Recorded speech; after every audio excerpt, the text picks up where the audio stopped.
We made a pitch. We had a chance to pitch our business to Grant Cardone, a few other people, about 10,000 people on a virtual stream this past weekend. And so how did it go? How did we do? Did we win? Did we not win? What did we learn? We're gonna talk about that today. And so we end up doing our pitch.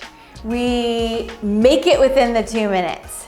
And there was a couple people who went over, but only by a couple seconds. Everyone did really, really good. But the one biggest feedback that everyone gave us is they could tell that we were using notes. And so they missed some of that connection, like I'm looking right at the camera here. So if you're watching, then it looks like we have a connection because I'm looking at you. And so if I'm like looking up here and talking, or looking over here or looking down here, it's like not as much of a direct connection.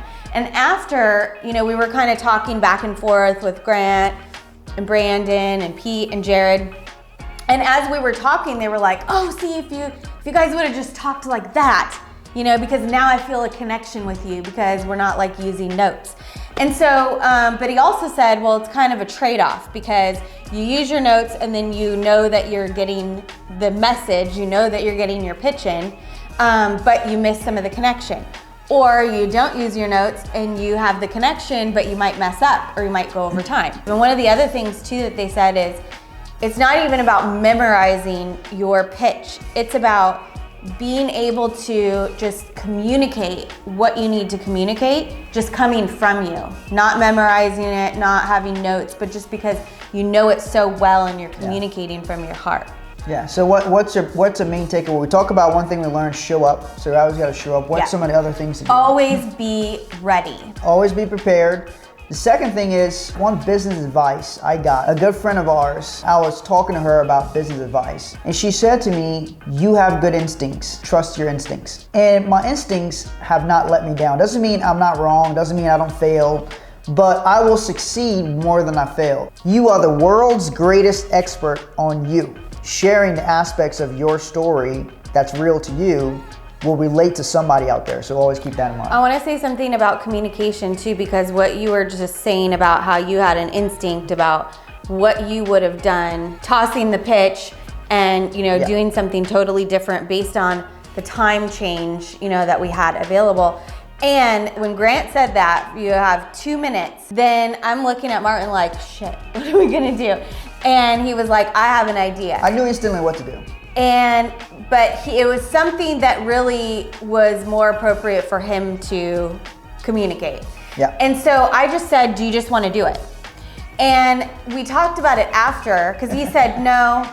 And then later he said, I had an instinct, I had a feeling that I think that I should have just done this, but I didn't want to like cut you out, and I didn't want to like, leave you out. And this is what I said. Whatever makes us win in life and business, that's what I want to do. I learned that in my communication, because I can be very direct, and I was like, do you just want to do it? Because it sounds like she's mad. We're about to go live, right? We don't have time to go back and forth and think about it and talk about it. So I'm like, do you just want to go live? Like, give me an answer, yes or no. And so to him, he thought I was like being an angry wife, like, oh, you just want to do it without me? So then I learned in my communication, I could say, hey, do you just want to do it? I'm fine with whatever.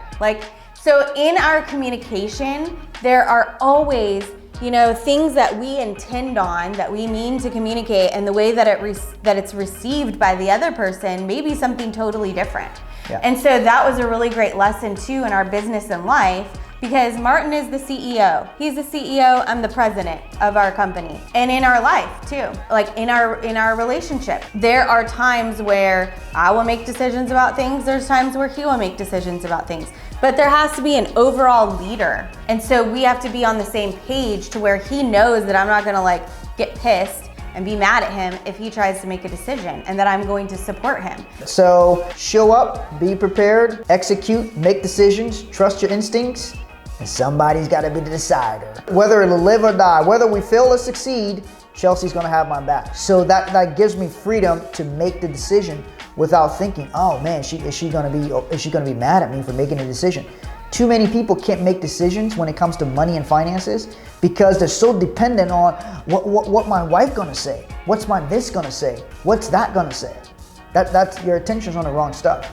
Get on the same page, have somebody become the decision maker on subjects, and get in a situation where you can trust the person, so that whatever decision that they make, you're fine with that. Whatever decision Chelsea makes on certain things, I'm fine with that. All right, guys, we will catch you guys next time. Thanks for tuning in. Thanks for watching. Let us know what types of content you'd like to see, and we'll do more and more things like that. So we'll see you guys next time. Bye.